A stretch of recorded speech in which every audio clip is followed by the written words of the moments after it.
Shalom semuanya. Salam dari Semarang. Kita mau mengucap syukur, kita mau berdoa dulu. Kita mau berdoa untuk puji-pujian, kita mau berdoa untuk firman Tuhan. Semoga Tuhan kiranya turun, hadiratnya turun di tengah-tengah kita. Mari kita berdoa. Bapa di surga, terima kasih kalau pada hari ini Tuhan Yesus, Engkau sudah masih persatukan kami anak-anak-Mu, anggota keluarga besar Dinamika Ekspresi Hidup Indonesia, dimanapun kami semua berada. Tuhan Yesus, di Semarang, di Surabaya, di Jakarta, kami percaya bahwa Engkau tetap ikat kami dengan tali kasih-Mu. Engkau tetap lindungi kami dimanapun kami berada. Engkau tetap menyertai kami, tidak sekalipun Engkau lepaskan tangan kasih-Mu. Engkau tidak lepaskan kami untuk mengalami apapun yang buruk, tapi hanya kebajikan semata menyertai kami. Terima kasih Tuhan kalau pada hari ini Tuhan Yesus, Engkau kumpulkan kami untuk kembali beribadah kepada Engkau. Tuhan, kiranya berkat damai sejahtera-Mu turun atas kami semua, keluarga besar Dinamika Ekspresi Hidup Semarang, beserta seluruh keluarga besar kami masing-masing. Tuhan, Engkau sertai, jauhkan kami dari segala macam sakit penyakit apapun yang sudah pernah ada, penyakit yang sekarang ada termasuk COVID-19 dan segala varian-variannya, dan penyakit apapun yang ada tidak akan membawa kami kepada maut. Terima kasih Tuhan, kami mohonkan hadirat-Mu tetap menyertai kami selama ibadah kami. Di dalam nama Tuhan Yesus Kristus kami mengucap syukur. Haleluya. Amin.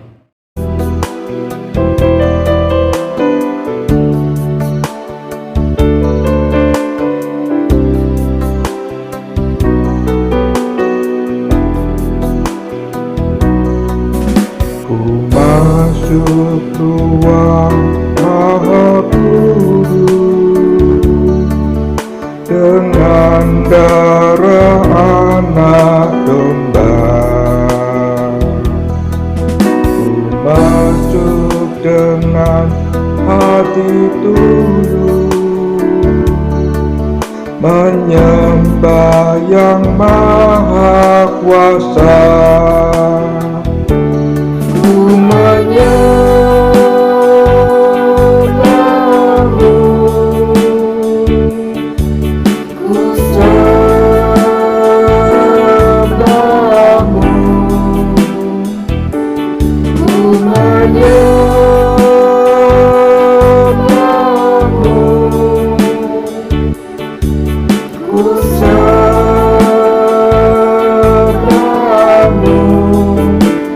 Sebab nama-Mu kudus,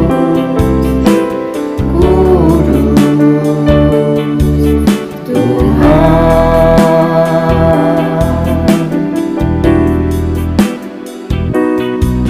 Ku masuk ruang Maha Kudus dengan darah anak domba. Dengan hati tulus, menyembah yang maha kuasa. Ku menyembah-Mu, ku sembah-Mu,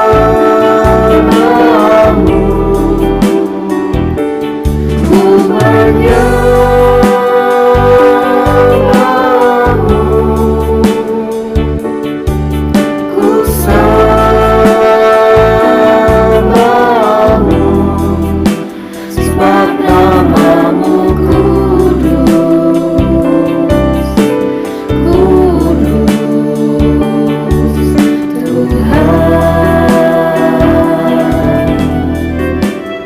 sebab nama-Mu kudus,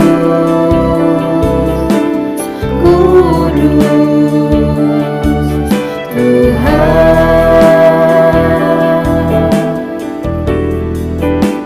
Sebab nama-Mu kudus,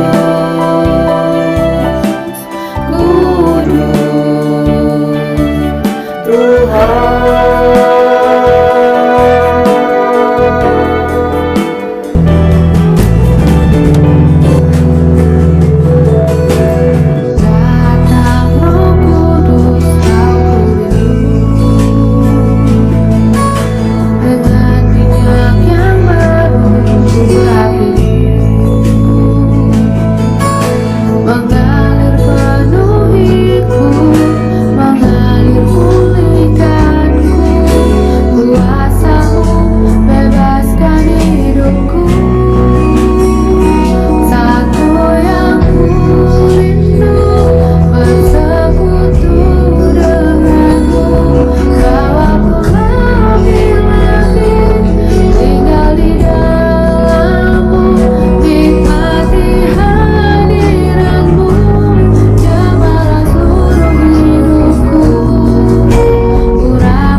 keluar. Pahitnya sebuah kenyataan, kau ada di sana memberiku kekuatan. Kau satu-satunya harapan, satu-satunya jawaban tempat hatiku percaya. Kau satu-satunya harapan, satu-satunya jawaban. Kepadamu Tuhan hatiku bersandar.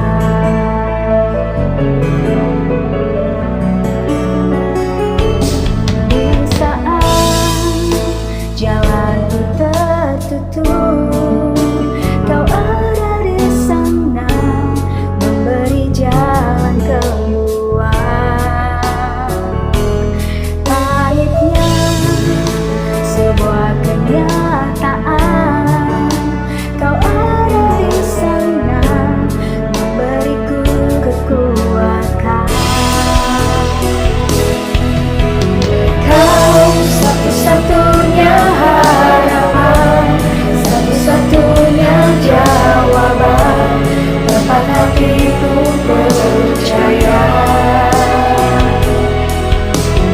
Kau satu-satunya harapan, satu-satunya jawaban.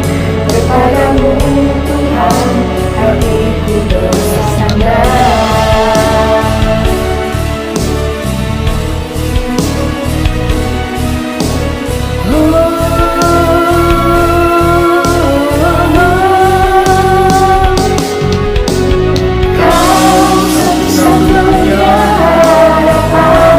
Satu-satunya jawaban tempat hatiku percaya.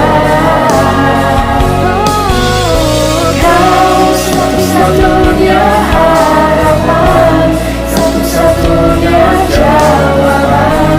Kepadamu Tuhan hatiku bersandar. Padamu Tuhan hatiku bersandar.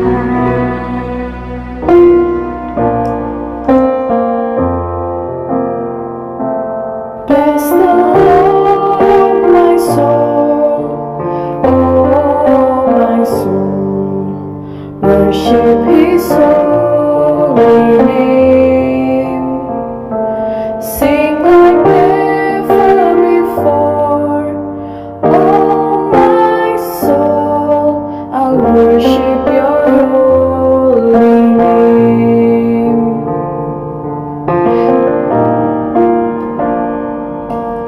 The sun comes up, it's a new day dawning. It's time to sing your song again. Whatever may pass and whatever lies before me, let me be singing when the evening comes. Bless the Lord, my soul, oh my soul, worship His holy name. Sing like never before, oh my soul, I'll worship Your holy name.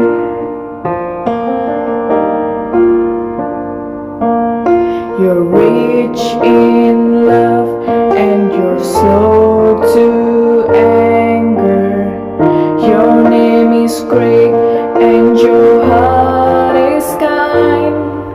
For all Your goodness I will keep on singing. 10,000 reasons for my heart to find. Bless the Lord, my soul,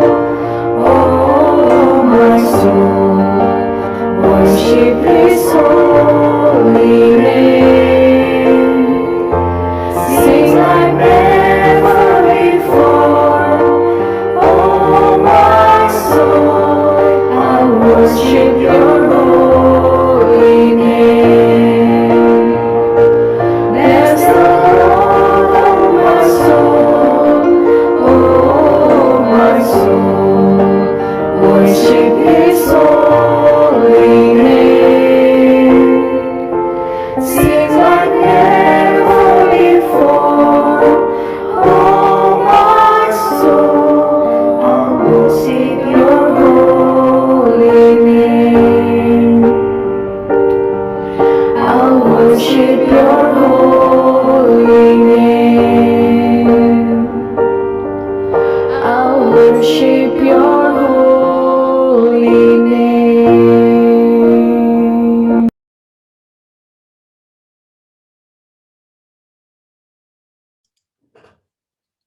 Shalom, senang sekali hari ini kita bertemu lagi dan hari ini saya mengucap syukur kita berada pada serial Build to Bless.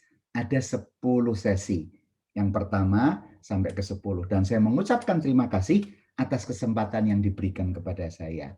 Mari kita akan berdoa sebelum kita mulai acara kita. Tuhan Yesus, biarlah Engkau berkata-kata kepada kami ingin merenungkan firman-Mu dan prinsip-prinsip yang bisa kami praktekkan di dalam pekerjaan kami. Berkata-katalah Tuhan, Kau sembunyikan hamba-Mu sebagai pemberita di dalam kuasa-Mu dan kami yang mendengar. Kiranya Engkau sendiri yang akan membuat semuanya ini indah karena kami menjadi pelaku firman.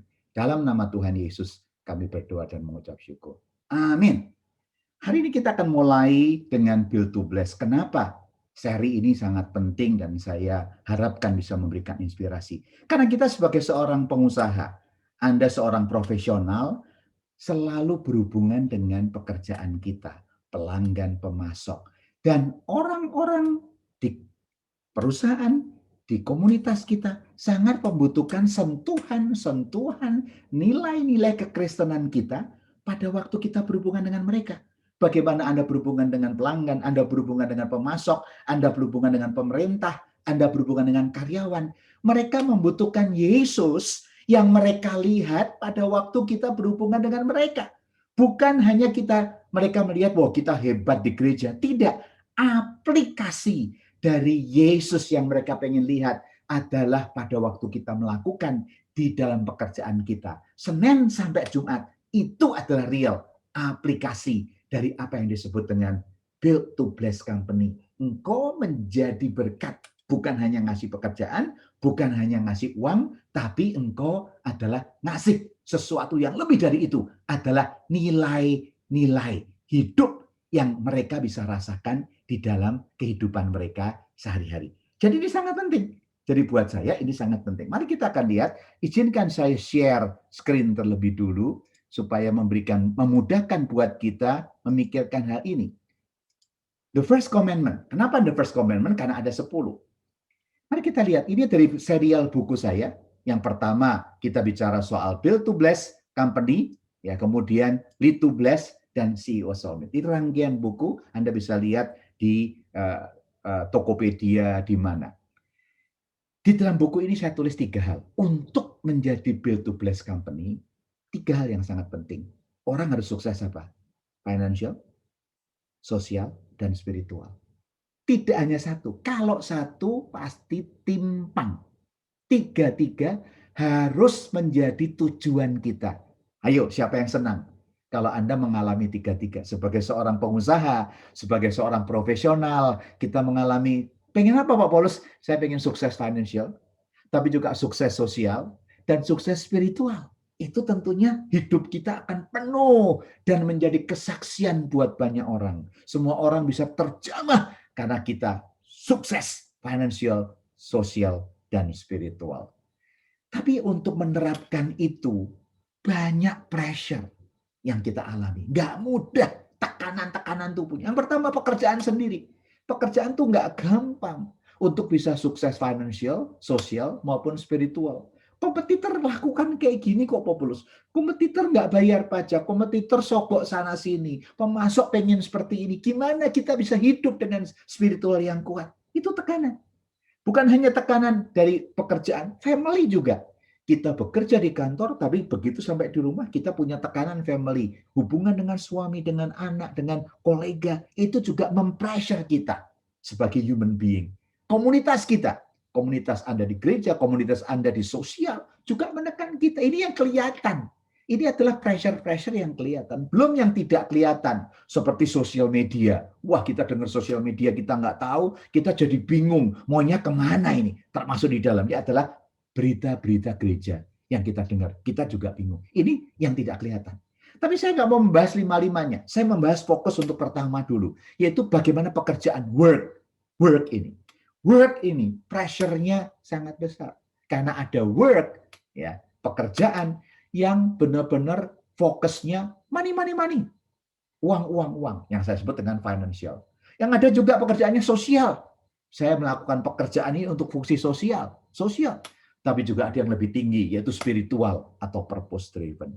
Ini sangat penting, tiga hal ini. Mari kita lihat satu-satu. Nah, kalau kita lihat tadi, 3 hal ini apa yang menyebabkan sih? Ada 5. Kita mau belajar. Konsep sukses, konsep kepemimpinan, konsep bos, konsep manajemen, konsep kepemimpinan, dan cara kita berbisnis. Kita lihat satu-satu.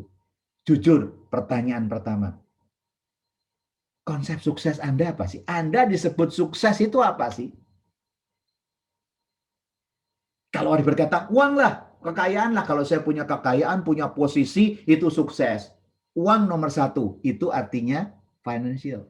Anda terkena penyakit merah, financial driven. Karena menjadi konsep sukses kita adalah financial aja.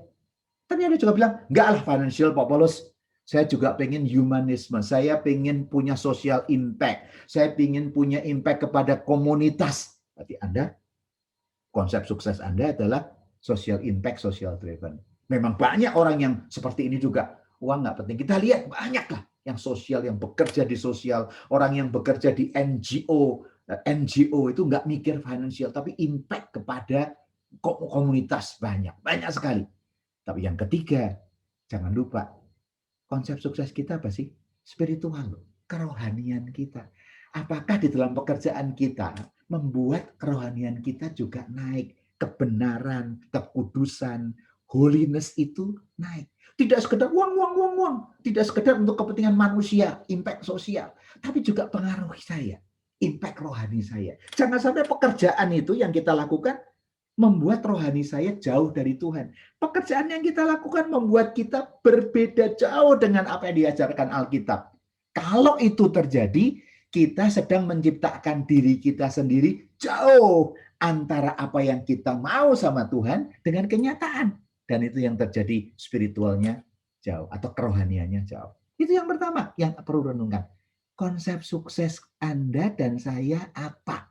Saya dibilang sukses, Paulus Bambang dibilang sukses itu apa? Kalau uang, berarti saya kena financial. Kalau humanisme, karena kebaikan sosial. Tapi kalau kerohanian spiritual, maka saya spiritual. Yang mana yang benar? Tiga-tiganya. Kita harus punya spiritual, punya spesial, sosial, dan financial. Itu sebabnya Build to Bless tidak mudah. Karena mencakup semua ini. Fokusnya adalah spiritual. Spiritual menyebabkan kita bisa sosial, berbagi kepada sama. Karena kita berbagi kepada sama, Tuhan akan memberkati kita dengan financial. Tapi kalau orang berpikir suksesnya adalah uang, dari uang, saya punya uang dulu. Saya harapkan dengan punya uang, saya bisa berbagi. Dan kalau punya uang, saya bisa berbakti sama Tuhan. Orang yang bekerja dari uang, berbagi dan berbakti, banyak gagal. Tapi kalau orang fokusnya berbakti sama Tuhan. Karena saya berbakti, saya suka berbagi. Karena saya suka berbagi, maka saya mendapatkan dari Tuhan. Kebalikan itu yang terjadi. Yang kedua, konsep bos. Anda kerja untuk siapa sih? Kalau kita kerja untuk pemegang saham, ya kita fokusnya uang. Sudah. Apa yang dia mau kita kerjakan. Bos kok pemegang saham. Kita kerja untuk siapa? Oh, jangan pemegang saham Pak Paulus, tapi juga pemangku kepentingan stakeholders. Kita bekerja untuk government, karyawan, pemasok, pelanggan. Bagus. Kalau Anda bekerja begitu, Anda sudah mulai balance. Tidak hanya kepada pemegang saham. Nggak mau kalau pemegang saham tipu-tipu pelanggan. Karena Anda juga memproteksi pelanggan. Anda itu artinya sosial. Tapi yang ketiga yang sangat penting. Saya kerja untuk siapa sih? Soul holders, pemilik kehidupan. Ini kita lakukan ini di dunia ini hanya sekedar sekedar sarana loh. Tapi semua yang kita lakukan, pekerjaan kita, perusahaan kita itu untuk Tuhan. Tuhan yang memberikan, Tuhan yang memiliki. Nah, kalau kita bilang itu untuk Tuhan, maka saya bertanggung jawab sepenuhnya kepada pemilik kehidupan saya, yaitu Tuhan. Build to Bless selalu bicara, nomor satu, saya bertanggung jawab sama pemilik kehidupan, Tuhan. Karena itu saya bisa bertanggung jawab kepada pemangku kepentingan, pelanggan, shareholders. Dan karena saya bertanggung jawab kepada pemangku kepentingan, saya tidak akan pernah melupakan shareholders. Dan urutan ini yang sangat berbeda. Yang ketiga, konsep manajemennya gimana? Jelas. Kalau orang fokusnya kerja, itu jelas financial driven. Udah, kerja kok. Kalau orang bicara keseimbangan antara kerja dan kehidupan sosial. Tapi kalau orang fokus, kita memikirkan kualitas kehidupan. Kualitas kehidupan kita akan fokus kepada spiritual. Itu sebabnya tiga-tiga ini selalu penting. Saya kerja untuk meningkatkan kualitas kehidupan saya. Supaya saya lebih sabar, saya lebih berbuah, saya lebih baik. Dengan cara apa? Saya berbagi dengan pekerjaan, keseimbangan. Itu sebabnya waktu saya kerja, saya tahu persis, saya bekerja untuk meningkatkan kualitas kehidupan orang lain dan kualitas kehidupan saya. Itu poin yang ketiga. Yang berikutnya kita bicara konsep kepemimpinan. Kalau sudah 1, 2, 3, kita jelas konsep suksesnya, kita jelas mau kemana. Konsep bos kita udah jelas kemana. Konsep manajemennya kita jelas mau kemana. Yang keempat nih aplikasinya, yaitu gimana? Konsep kepemimpinan. Kalau kita fokusnya karyawan kita sebagai sumber daya, kapital, maka kita akan minta mereka mengerjakan seperti buruh atau seperti budak. Tapi sebaliknya kalau kita spiritual driven, kita fokus kepada spiritual driven, maka yang kita anggap karyawan kita itu adalah manusia, sesama manusia. Maka kita tidak main-main dengan sesama manusia. Kita mengembangkan sesama manusia sebagai sesama ciptaan Tuhan.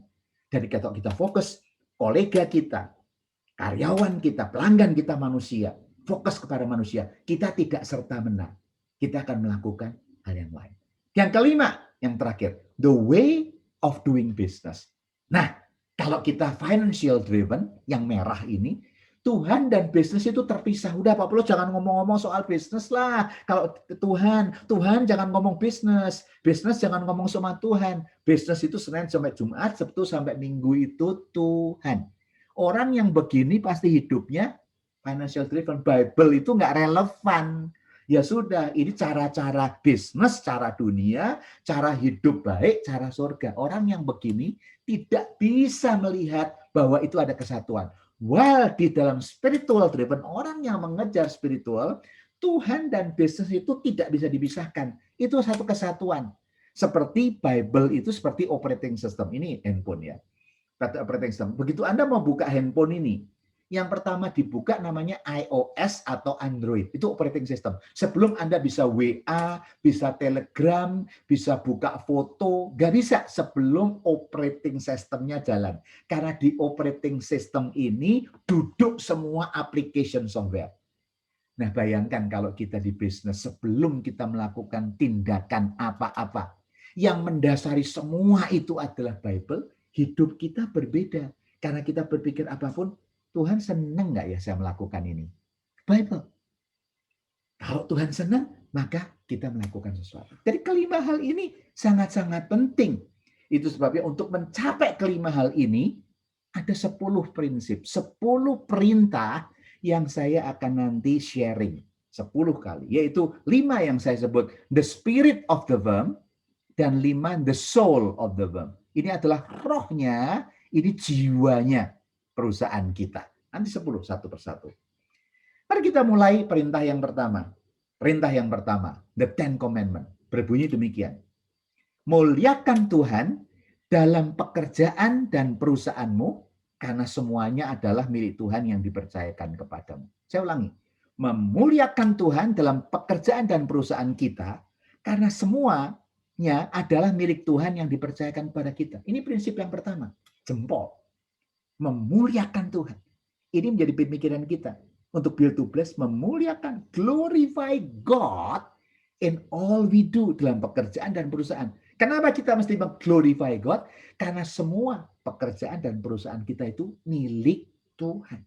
Dan kalau kita percaya itu menjadi dasar yang paling awal, yaitu purpose. Purpose kita memuliakan Tuhan. Saya ambil dari Kolose 3:17. Dan segala sesuatu yang kamu lakukan dengan perkataan atau perbuatan, lakukanlah semuanya itu dalam nama Tuhan Yesus, sambil mengucap syukur oleh Dia kepada Allah Bapa kita. Lihat kalimat ini. Segala sesuatu. Segala sesuatu. Ini tidak dibatasi pekerjaan, family, komunitas, segala sesuatu yang kita lakukan. Dari pagi sampai malam, tidur, pagi, segala yang kita lakukan. Dengan apa? Dengan perkataan dan perbuatan. Dengan perkataan, termasuk yang dipikirkan. Yang dipikirkan keluar perkataan, yang dipikirkan keluar perbuatan. Apa yang kita lakukan? Semuanya dalam nama Tuhan Yesus. Ini dasar. Bayangkan kalau kita sadar yang kita katakan adalah kita katakan dalam nama Tuhan Yesus. Kalau saya mengajar ini dalam nama Tuhan Yesus. Kalau saya berbuat sebagai profesional di tempat saya bekerja di dalam nama Tuhan Yesus. Dampaknya luar biasa, saudara. Karena kita tahu orang nggak perlu ngawasin kita. Atasan kita nggak perlu ngatasin kita. Karena kita tahu yang kita lakukan adalah semua dalam nama Tuhan Yesus. Dan yang hebat ayat ini, sambil mengucap syukur, bukan menggerutu. Aduh, susah amat Pak Paulus jadi orang Kristen. Semua ini nggak boleh, sogo nggak boleh, buku 2 nggak boleh, segala nggak boleh. Orang yang menjalankan dengan menggerutu tidak termasuk ayat ini. Karena ini kita mengucap syukur. Kita bisa dikasih kesempatan menjalankan di dalam nama Tuhan Yesus, mengucap syukur oleh Dia kepada Allah Bapa kita. Tuhan, terima kasih, mengucap syukur. Jadi memuliakan Tuhan sambil mengucap syukur, bersyukur kita bisa melakukan seperti ini. Karena kita dipercaya sebagai pengelola oleh Tuhan. Nah, ini dasar yang paling penting buat kita. Ini ayat yang penting. Mari kita lihat. Kalau gitu, siapa kita dan siapa Tuhan? Perintah pertama ini. Anda ini milik Tuhan. Kalau Anda ini milik Tuhan, maka pekerjaan yang Anda jalani, perusahaan yang Anda miliki adalah milik Tuhan yang dipercayakan. Kalau Anda menyadari saya ini milik Tuhan, itu sebabnya saya perlu mengembalikan kemuliaan bagi Tuhan. Makanya pekerjaan dan perusahaan milik Tuhan. Tuhan itu pemilik dan kita pengelola kok. Di dalam ayat-ayat tadi, Tuhan itu pemilik. Kita pengelola. Kalau Anda shareholders, Anda tuh pemilik nomor 2. Nomor satunya Tuhan. Anda pengelola tingkat 1 kalau Anda direktur. Kalau Anda supervisor, pengelola tingkat 5 mungkin. Nah, kalau kita menyadari hal ini, siapakah kita? Dan siapakah Tuhan kita? Kita itu cuman pengelola loh. Makanya ada 3 hal yang penting. Kalau kita menyadari Tuhan sebagai pemilik. 1, bisnis apa yang sedang kita geluti? What business are we in? Sangat penting. Karena Tuhan tahu ini milik Tuhan. Bisnisnya harus cocok dengan yang bisnisnya Tuhan. Yang kedua, pekerjaan apa yang sedang Anda lakukan? What profession are we in? Kita profesinya cocok nggak? Kalau Tuhan itu sebagai pemilik kita. Dan yang ketiga, misi kita di dalam kehidupan kita cocok nggak? Mari kita lihat satu-satu. Mari kita jujur. Bisnis apa yang sedang kita geluti? What businesses are we in? Nah tentunya kalau bisnis kita sudah salah, ya semuanya salah. Saya katakan di sini, pemilihan bidang bisnis merupakan landasan ketaatan pertama dalam perintah pertama ini. Bidang bisnis menentukan seluruh perangkat organisasi dan perlengkapan manajemen yang diperlukan untuk membuatnya menjadi bisnis yang sukses di kemudian hari. Kalau pemilihan bidang bisnis salah, wrong, false, sebagai lawan kata dari benar, right dan true, bukan baik atau tidak, maka segala upaya lanjutan tidak akan berhasil. Semua nggak bisa. Kebenaran dan kehalahan bidang bisnis itu menentukan, glorify God. Coba kita lihat dari 1 sampai 6. Kalau bisnisnya sesuai dengan tuntutan kitab suci, oke, bagus. Yang membawa masalah buat anak, oke. Tapi kalau bisnis kita produknya aja ditentang oleh negara. Yang keempat, produk dan jasanya ditentang oleh masyarakat. Produk dan jasanya membawa maslahat, tapi dilakukan dengan tindakan melawan hukum atau moral. Produk kita, jasa kita, tidak ditentang, tapi kalah dikonsumsi, dapat menyebabkan kemudaratan bagi manusia, sehingga perlu dicatat khusus. Kalau kamu konsumsi barang saya, hati-hati loh karena ini. Karena merusak kesehatan. Bisnis itu tidak sesuai dengan build to bless principle. Contoh aplikasi. Anda punya produk yang bermanfaat. Wah, produknya bagus, tapi palsu merek dari produk lain. Harga jual lebih murah. Ini kan bisnis yang salah, nyontoh. Anda jual produk asli, tapi dikasih perangkat yang palsu. Komputer, tapi waktu bikin operating systemnya, bikin aplikasinya, ngaco. Anda produksi dan paskan bahan yang tidak bikin orang jadi halusinasi dan sebagainya. Anda punya toko, Anda buka sesuatu, Anda tahu bahwa barang ini sebenarnya bukan barang saya. Saya nyontoh kopi KW1, KW2, KW3. Bayangkan kalau Anda buka toko seperti itu, Anda tahu barang-barang Anda yang tidak asli, tapi aspal. Pertanyaannya, bisnis itu bagus. Kalau Anda punya bisnis, bisnis yang mempertontonkan syahwat manusia, hawa nafsu manusia, udah itu pasti bisa salah, nggak bisa. Tapi saya yakin Anda nggak akan masuk ke sini. Cuman saya memberikan gambaran, bisnis kita menentukan loh. Jadi ini menentukan. Saya yakin semua tidak ada yang melakukan kayak gitu. Tapi yang kedua ini lebih menarik. Profesi kita, apakah profesi kita itu benar atau enggak? Profesi itu tepat. Profesi yang sesuai dengan tuntutan kitab suci nomor 1. Membawa maslahat bagi masyarakat. Tapi kalau profesinya ditentang oleh masyarakat, oleh negara, nggak bagus. Tapi nggak banyak lah. Saudara tidak punya, karena semua sudah dengarkan ini pasti profesi Anda benar. Tapi saya mau catatan ini. Ini coba kita jujur. Kalau kita mau build to bless. Kalau Anda akuntan, Anda melakukan akuntan, bisnisnya benar, profesinya benar, tapi disuruh membuat pembukuan lebih dari 1. Anda mau atau enggak? Kalau Anda bagian import, disuruh importasi tanpa membayar pajak dengan melakukan under invoicing. Anda mau atau tidak? Anda bagian perpajakan, berusaha menyuap tukang pajak untuk mendapat kemudahan. Mau atau tidak? Anda bagian penjualan, nyuap untuk mendapatkan project, ngasih sogokan kepada bagian pembelian. Anda mau atau tidak? Bagian riset pemasaran. Wah, Anda pintar untuk teknik mengambil data pesaing dengan cara-cara yang kotor. Anda bagian promosi. Dia melakukan entertainment pelanggan dengan cara-cara yang lain. Anda bagian pelaporan, membuat pelaporan yang dimanipulasi. Ini adalah bahan renungan kita. Kalau kita ingin jadi build to bless company, profesi kita yang diberkati, profesinya nggak salah, tapi caranya salah. Kalau caranya salah seperti ini, Anda bukanlah seorang yang sedang mengarah kepada build to bless. Itu sebabnya yang ketiga, kalau kita udah tahu bisnis kita cocok nggak dengan Tuhan, profesi kita cocok nggak dengan Tuhan. Kalau cocok pun kita menjalankan sesuai dengan Tuhan nggak. Yang ketiga, misi. Misi ke perusahaan kita itu apa? Misi kerja kita itu apa? Kalau kita misinya memuliakan Tuhan, pekerjaan kita memuliakan nama Tuhan sebagai pemilik, misi perusahaan kita membawa maslahat bagi orang, misi ini membuat kita kuat menghadapi badai apapun juga. Perumusan misi ini menjadi sesuatu yang sangat penting. Jadi saya berikan contoh misalkan. Norman Miller dari Institute Battery di Amerika. Jelas misinya. Memuliakan Tuhan dengan cara menyediakan baterai yang berkualitas dunia dengan harga yang sewajarnya bagi pelanggan kami. Jualan baterai aja memuliakan Tuhan dan berkelas dunia. Mereka yakin. Dan banyak lagi contoh-contoh yang lain. Itu sebabnya insight-nya apa sih? Kalau kita melihat seperti ini. Kalau kita udah tahu bahwa hal itu penting. Memuliakan Tuhan dalam bisnis yang Anda geluti berarti kita menjadi pengusaha berkat. Ada 3. Ultimate goal. Tujuan utama adalah Tuhan dipermuliakan dalam bisnis yang Anda jalani. Itu perintah pertama. Kalau Anda sukses di dalam pekerjaan Anda sukses di dalam bisnis Anda, apapun, ya sebagai karier, wah saya jadi karier 38 tahun di Astra jadi direktur, wah, apakah Tuhan dipermuliakan enggak?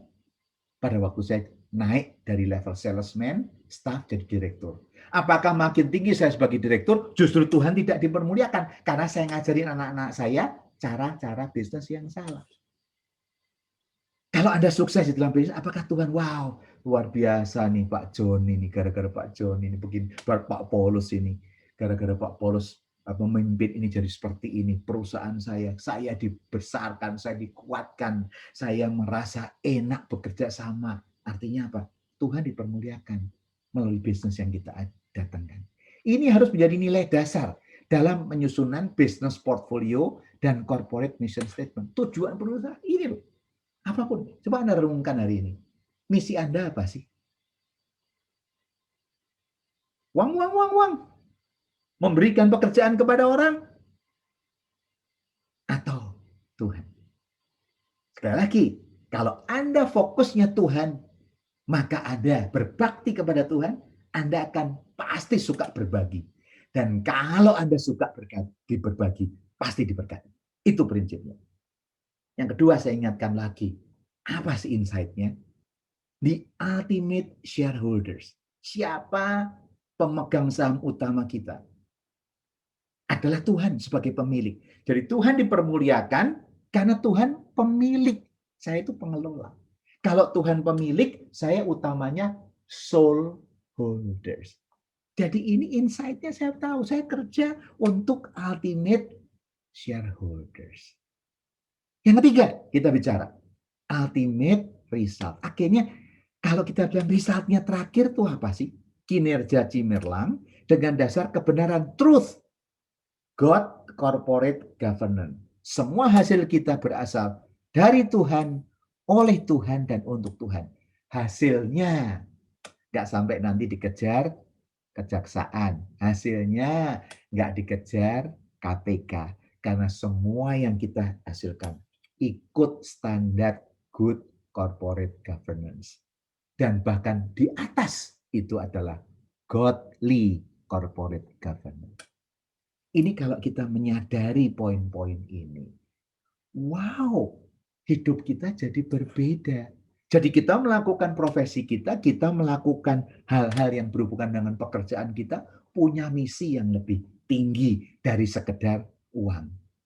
Pertanyaannya sekarang, inspirasinya. Seberapa jauh sih Anda sudah memuliakan Tuhan dalam pekerjaan dan perusahaan yang dipercayakan Tuhan kepada kita? Yang kedua, seberapa jauh misi bisnis yang kau geluti sesuai dengan misi Tuhan dalam hidupmu? Anda tahu misi Tuhan dalam hidupmu? Cocok nggak dengan misi bisnismu? Yang ketiga, seberapa jauh bisnis yang kau geluti bertentangan dengan nilai yang kau anut? Kalau masih ada buku 2, masih banyak under invoicing, ini bertentangan dong dengan firman Tuhan. Apa yang kau lakukan? Sejauh mana profesi yang kau geluti, pekerjaan yang kau lakukan sesuai dengan nilai? Profesi kita, accountant, disuruh perusahaan untuk melakukan buku 2. Bagaimana kamu lakukan? Apakah yang Anda ingin ubah dalam hidup ini sesuai dengan perintah pertama? Ini adalah inspirasi-inspirasi. Coba kita renungkan dalam-dalam kalau kita mau melakukan hal ini. Karena ini sangat penting buat kita. Itu sebabnya saya ingin Anda melakukan ini. Coba Anda ketik ini https://bit.ly/build2bless. Nanti Anda bisa ngecek ada 10 pertanyaan menjadi your rapid test. Your rapid test. Bagaimana kita itu melihat kondisi kita? Apakah kita sedang mengarah sesuai dengan perintah pertama menjadi build to bless company atau tidak? Jadi ini ada. Jadi contoh nanti Anda masuk ya, tolong segera masuk di dalam pakai handphone Anda, pakai cara ini. Nanti di situ ada pertanyaan, mudah sekali. Langsung masuk dan Anda jawab ya, tidak atau tidak tahu. Contoh, apakah konsep kesuksesan Anda terutama adalah sukses spiritual melebihi sosial dan finansial? Kalau Anda jawab ya, jawab ya. Anda ada di 10 pertanyaan mudah dengan yes, yes, yes, yes. Begitu sudah selesai, Anda submit, keluar skornya. Sekali lagi, begitu Anda selesai, submit, keluar skornya. Tolong segera difoto hal ini, lakukan. Ya, lakukan di dalam waktu-waktu ini. Supaya Anda mengerti. Kalau Anda sudah melakukan, ini paling butuh 1 menit untuk Anda merenungkan. Anda akan melihat hasilnya seperti ini nanti. Ya, nanti Anda lihat lagi ya, pelan-pelan. Kalau hasilnya di atas 24, great jobs. Great blessing is coming soon. Lanjutkan perjalanan Anda membuat yang bagus. Kalau Anda 18-23, you are in work in process. Lagi diproses Tuhan. Nggak usah takut, jangan takut melangkah menuju build to bless.